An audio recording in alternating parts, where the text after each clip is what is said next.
안녕하세요, 전인구입니다. 오늘 항생지수가 많이 상승했거든요. 중국 증시가 미국 증시라도 한국 증시가 하락하고 있었는데 항생지수가 확 올라가면서 나머지 다 끌어올렸어요. 중국발 호재로 하락장을 잠깐 멈춰놨습니다. 장중에 7%, 8%까지 넘어가는 폭등장을 연출했었는데 지수가 혼자서 7, 8% 오르는 건 쉬운 일이 아니에요. 어떤 호재 때문에 올랐느냐?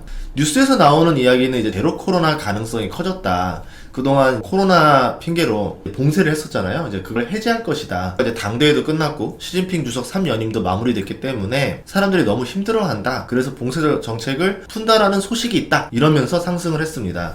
결국 기대감으로 오른 거기 때문에 오피셜이 뜨면 다시 하락하겠죠. 단순히 이런 기대감이 아니고 다른 이유가 있지 않을까라고 해서 세부적인 얘기들을 하려고 합니다. 그리고 저만의 중국 증시에 대한 투자 생각을 말씀드리도록 할게요. 시진핑이 3연임 이후에 처음에는 증시가 많이 하락했습니다. 특히 홍콩 지수는 굉장히 많이 하락했었죠. 근데 다시 급등세를 연출했다는 건 뭔가 좋은 소식이 있었다라는 거거든요. 어떤 기대감일까? 당대회가 끝나고 나서 의회 보고서가 나왔는데 중국의 정책 방향은 장기 정책을 유지하는 전략을 가져간다가 이제 모토예요. 그러면 그동안 시진핑 1기, 2기 때 정책을 보면서 중국 방향을 예측하기에 쉬워집니다. 이런 것들이 좋아지겠네 라고 하는 거죠. 첫 번째가 성장의 속도에서 질적 성장으로 전환하는 거예요. 1기 때는 이제 성장, 그리고 이제 2기 때부터는 질적 성장을 많이 꿈꿨거든요. 3기 때도 질적 성장을 할 것이다. 경제 전반 관리라던가 디레버리징, 환경보호 규제 이렇게 세 가지를 볼 수가 있는데요. 2035년까지 온건한 번영사회라는 장기 목표를 달성하기 위해서 10년 동안 대략 연 4% 성장을 목표로 보지 않을까 합니다. 그동안은 7% 성장을 해줬지만 이제 그런 시대는 끝났거든요. 4% 정도로 낮춰서 보고 있습니다. 시장의 우려와는 다르게 시장 지향적인 개혁을 계속하겠다. 경제 개방을 촉진하겠다. 민간 부분을 지원하겠다. 이런 내용들이 실제로 받아들일 수가 있었겠죠. 외국인 투자자 입장에서는 경제 개방을 해준다라고 하면 투자할 것들이 많이 늘어나게 됩니다. 먼저 돈이 들어가게 되는 거거든요. 그런 것들 때문에 중국 증시에 반등이 온 게 아닌가. 질적 성장 내용들 조금 더 보면은 불균형 및 부적절한 개발 문제 해결이라는 거예요. 그동안 많이 나왔던 소득 격차. 중국 같은 경우는 도시 근로자와 농민들 간의 소득 격차가 굉장히 심하고 이 갈등을 해결하는 게 시진핑 2기의 정책 주요 내용들이었습니다. 근데 결국 해결을 못했죠. 3기까지 가서도 시도를 하겠다라는 건데 그럴 때 나오는 수혜주들도 있을 거라 봐요. 공영 번영, 공동부유,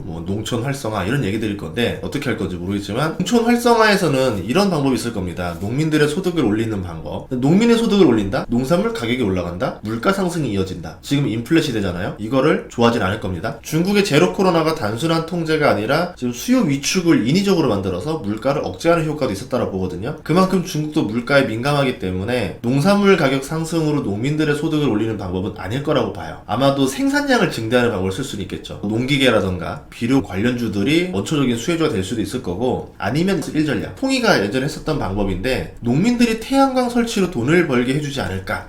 예전에 통이라는 회사의 운영 원칙이 농민이 잘하는 일을 하게 해라. 나머지는 우리가 하자. 이게 모토였었거든요. 2000년에서 2008년은 이렇게 사진으로 보듯이 양어장 사료 산업으로 돈을 벌었습니다. 그러다가 이제 2013년부터는 양어장이랑 태양광을 결합하는 방식으로 써요. 태양광 사업에 뛰어드는 거죠. 민물 양어장에서는요, 원래 햇빛을 차단하기 위해서 널빤지로 빛을 차단을 합니다. 여기다가 태양광 판넬을 설치해버리면은 양어장 생산력도 늘어나고 태양광 발전도 돈을 벌 수 있는 시스템이 된다라는 거죠. 양어장을 하는 사람도 늘어날 거고 통이 입장에서는 사료 판매도 늘어나는 거고 태양광 판매로 돈도 벌고 일석이조가 되는 거 아니냐. 농민들의 소득도 늘어나게 됐고 통이는 태양광 회사로 엄청난 성장을 합니다. 당의 전폭적인 지원이 있었기 때문에 가능한 일인데 당과 기브앤테이크가 된 거죠. 농민의 소득을 증가시킬 수 있는 사업도 했고 중국 공산당의 실적에도 도움이 됐습니다. 그러면서 통이는 빠르게 성장한 회사가 됐었죠. 제가 말한 거를 사라는 게 아니라 이런 관점으로 보면은 수혜주들이 나올 수가 있거든요.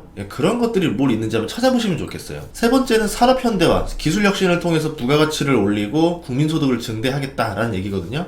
소득을 늘리는 가장 좋은 방법은 부가가치를 올려서 월급을 올려주면 됩니다. 그러면 소비가 늘어나니까 내수가 진작이 되죠. 100만원 벌 때의 소비랑 200만원 벌 때 사는 물건이 서로 달라져요. 소득이 올라갈수록 부가가치가 높은 제품들이 더 잘 팔리게 되고 이 민감주들이 더 활성화가 됩니다. 반도체 굴기라던가 IT 산업들이 수혜를 받을 가능성도 염두를 해둬야 되겠죠. 네 번째는 친환경 성장 지원인데 친환경 사업은 기술력보다는 제조업에 가까워요. 저렴하게 생산하는 게 더 중요합니다. 왜냐하면 친환경 제품들이 단가가 비싸요. 시장성이 없습니다. 저렴한 제품이 나오면 시장성이 생기겠죠. 전 세계 수요가 급증하게 됩니다. 이미 벌써 태양광 밸류체인을 그렇게 중국이 다 가져갔잖아요. 중국 제품 없으면 태양광 설치가 어렵습니다. 그러면은 태양광은 매년 성장하게 되는 거고 중국은 여기에서 수출로 달러를 계속 빨아들이게 되는 거죠. 두 번째가 이제 전기차인 거예요. 이게 제2의 태양광이라고 보는데 싸게 잘 만드는 제조 기술을 가진 이제 회사가 전 세계 시장을 먹는 게 지금 친환경 게임입니다. 만약에 테슬라가 등장하지 않았다라 그러면 지금쯤에 전 세계 전기차 시장을 중국이 장악했을 수도 있어요. 중국은 단순히 전기차 생산만 장악하는 게 아니라 그 윗단에 있는 뭐 배터리라던가 리튬이라던가 이런 것까지 쌍끌이 다 쓸어가고 있습니다. 태양광 때처럼 중국이 없으면은 전기차를 생산할 수 없는 구조를 만들어 버리고 친환경 시장에서 달러를 또 싹쓸이하는 전략을 쓰려고 있는 거죠.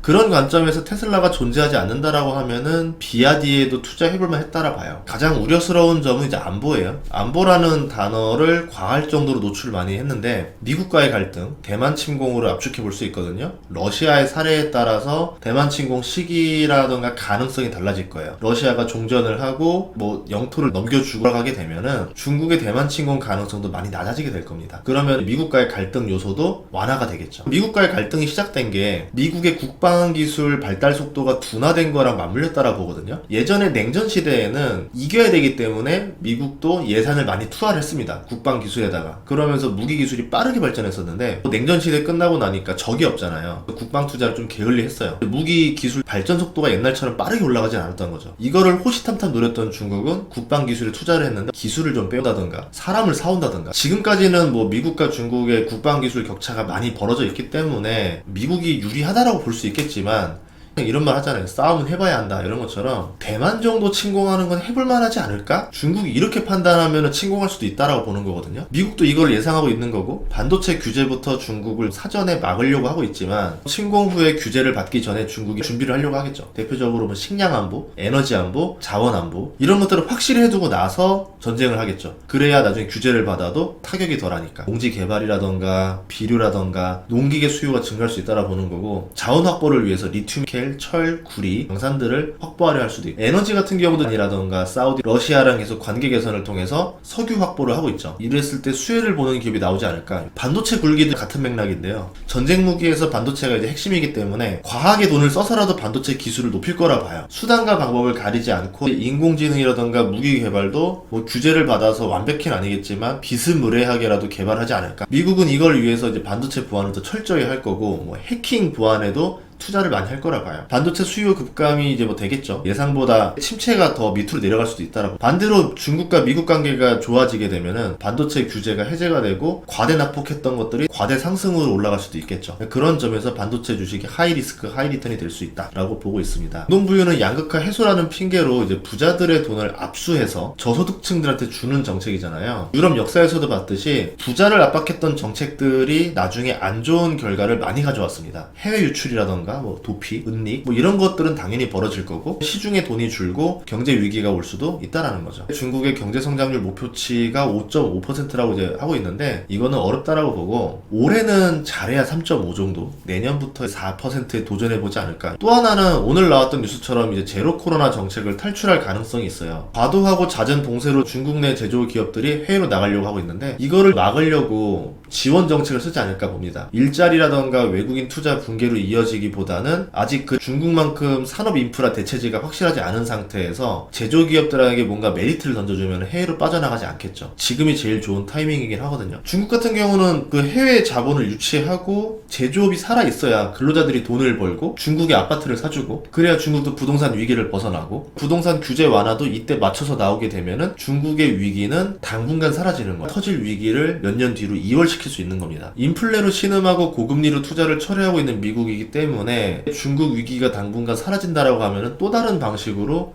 중국의 도전을 맞이해야 할 수도 있어요. 중국 투자 방법은 어떤 게 있느냐? 홍콩 증시에 투자하는 방법이랑 상해 증시에 투자하는 방법 두 가지가 있는데요. 상해 지수는 내국인들이 많이 합니다. 홍콩 증시는 외국인들이 많이 해요. 외국인 투자자들이 중국에서 많이 탈출했기 때문에 지금 상해 증시보다 홍콩 증시가 많이 떨어졌어요. 2008년 리먼 사태 수준으로 하락한 홍콩 증시이기 때문에 차트만 보면은 너무 사고 싶다 막 달콤한 유혹을 던지거든요. 코스피로 치면 지수 한 900 수준입니다. 저점 매수 유혹이 빠질 수밖에 없다는 거죠. 중국의 부동산 위기를 생각했을 때 중국 정부에서 증시 투자를 유도를 할 수도 있어요. 남세안이라던가 이런 정책들을 밀어주면서. 그렇게 되면은 중국인들 입장에서는 부동산 투자했다가 물릴 수도 있더라. 차라리 주식을 하자. 그래서 주식으로 쏠림 현상이 발생할 수도 있다라는 거죠. 그러면 내국인 투자가 가능한 상해 증시가 더 많이 오를 가능성도 있다라고 봅니다. 부동산 같은 경우는 이제 건설업이라던가 GDP 위주로 부양을 하지만 주식은 혁신 기업이라던가 기술을 가진 기업들이 수혜를 많이 보거든요. 이런 점들을 보면은 심천 지수도 괜찮을 것 같고, 기업이 자본 유치가 원활해지면은 일자리가 늘고 활력이 돌게 됩니다. 그러면 내국인 증시 부양책 가능성이 있을 수도 있다. 상해 증시를 보면은 중국 증시는 설비 투자 사이클인